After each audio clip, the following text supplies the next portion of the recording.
Assalamualaikum warahmatullahi wabarakatuh. Ashamar kafune. Arras gaib safi. Yarti boda jechuudha. Taslaamaa ruusa godhuuf deemu. La qabala harkataa jira gaibsaan safaataan beeku kanaa kanatti. Nuga yeroo hundaa shaakala godha malee. Achirraan deebi immoo asuu jechuudha jaartii boda ta'ammaa tuni. Bulchaa naannoo jidduu bahuu jechaa ni jirti. Egaa jireenya keenya yoo inni keessaa bahe yoo gartee namni keessaa bahe naaf ati teenyee wal mari'achuu dandeenya jechaa ni jirti.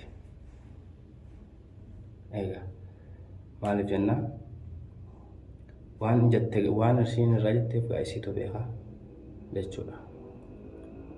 Wallee waa argartee akkana jette tahe Allahu alam isiitu beekaa. Sanumaanu achirraanuu kaase inni yoo maal jechaa ni jira haa jedhu san gubbaan deebisee innis isa akka isaa jireenya isaanii keessaa bahu hin barbaadu.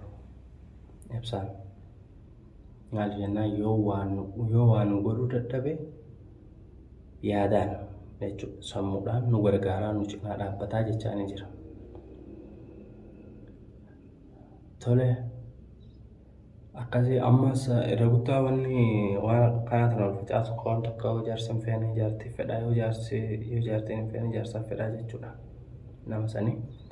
Amma gaa rakkoon isaanii amma mucaa kana ta'ee akka gaa isiin jettutti gaa isiin amma mucaa daachaa jirti. Bulchaa jireenya keenya keessaa yoo bahe naaf ati teenyee wal mari'achuu dandeenyaa jedhan jalaan ka'een jaalannis isheenis oduma akkas ta'uu immoo inshaallah rabbiin haala isin haa qaceelchu du'aa isiniif goona. Rabbiin gartee ibsaa hiyya waan ati hawwites rabbi siif haa godhu gaa waan biraa waan hin jedhu qabu wallahi. Akkasitti gaa isaan irraan dabalatee namni hojii jireenya keenya keessaa bahe anaa fi ati teenyee wal mari'achuu dandeenyaa jechaa ni jirti. Dhugaadha. Namni tokko yoo taa'ee wajji mari'ate yoo gartee wanti qilleensa isaan jidduudha seenuu yoo argate yoo jiraate namni taa'ee wal mari'achuu hin danda'u. San gubbaan dabre yoo immoo isaan jidduu kana keessa takka yoo immoo qilleensi jiraatee namni seenee namni jechuun namni hundi kan namaa yaadu jira ka gartee jireenyuma kee kanaa ittiin godhee si facaasu jira. Siif galee ka jireenya sirraa wanni godhu jira. San gubbaan dabre kasii yaadu siif yaada namni kasii yaadne jira. Akkasuma hiriyaan gaariin akkuma jirutti hiriyaan hamaanis jira. Sanis amma osuma ta'uu nam tokko jira amma kachuu si bira gaarii yaadu booda kee hamtuu yaadu. Amma gaamiyyoon sanfaa agarte inni jireenya keenya keessaa haa bahu jechuun isee mala san isiitu beeka. Amma qoratan gaa waan irraa ta'eef isiitu beeka. Isa gubbaan dabri akkam aruuza godhuufi fedha amma zaahira beedil godhe inni jechuudha. Aruuza godhuufi barbaada. Akkasumaan dabalee aruuza kana gaa jarjarsan achi gubbaanis dabree gaa innis qalbii cabsuun barbaanne godhuufi fedha ibsaanis xiqqees godhee amma sanirraa gaa hiriyaa isaa mari'ateen jechuudha. Akkasirraa booda mucayyoo tana wanni godhee galee. Sakati kamu. Utuma kas tahu silaa walitti fidee ba'uu qaba gaachittu innis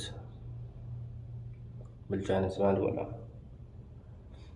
dhiifama gaafattee ulee saniif dhiifametteeni waa'ee dhiifamaa gaama san keessaa achirraanuu dabri dhiifama gaafattus ni fedha tumamee mire jidduutti ulee quufe gaanii lileen achirraanuu dabri gaa wallaahi dubbiin jajjabdu tarraa haasofnee dhiifnuu addan ba'e dubbiin waan booda waan aruuza irratti illee ta'uu deemu rabbiitu beeka qiyaama namaanii muga'e gaafa nama kaasee ibsaa kaasee dhaabu jira barana wallaahi kaasee dhaabu jira katti rabbiin gartee haa gargaaru rabbiin biraa jiraatu silaa jaartii takkuma ofirraa ta'u duraan isa dhiifatee irra hojii abba ammas sanumaa waltumaa jiraate irra hojii amma bal'aama tunis taan daraniga akkuma kun agartan kana yeroo dura dhuftu miskiina fakkaatteet ani rabshaan fedhu isii biraa isina fageessii maal jette itti seente hoo san daran ta'uu barbaattee muyyoon tunis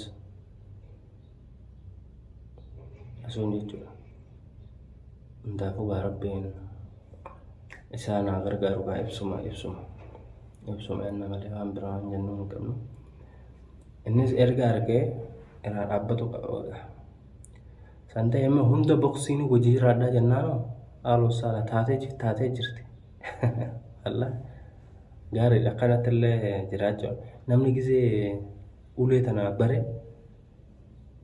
rabshaa bare jechuudha rabshaa malee jiraachuun hunda beeka wanni namatti taate jechuudha suusii jechuudha yoo rabshaa san godhuu baate bas namni yoo rabshaa godhe amma nam tokko ni fayya gisee rabshaa godhe jechuudha yoo rabshaan sun hin jiraanne hoo akka waan nama gisee jechuudha mirqaana wanni ta'e akkas faadha san egaa ibsallee rabsha barbaada rabshaa fedha haa boqsuu dhiisu hundaa'u tanaawu taa'ii yeetuma kabalaa irraa harkisa egaa wanni hin godhu islaama ta duraa taate qaadhattuu taaltara ta duraa safaataan beeytu beeka ibsituun jechuudha ibsituu bira safaataan hin jirtu jecha jennaan 2-3 gootee deebiftee fi takka dhabnaan 2-3 gootee irratti taalti wanni hin qabdu tunis waan jettu warrooti gaa silaa taarra kabaleetun taan dandaate qiyaamaan buutee irratti wallaahi ati gaa waan jettu isiinis kanuma jiraatanii asumaan rabbiin gartee isaaniif haala haa mijeessu aruuzallee aruuza nagayaa aruuza gartee jaalala wannidha abbaa godhuu fi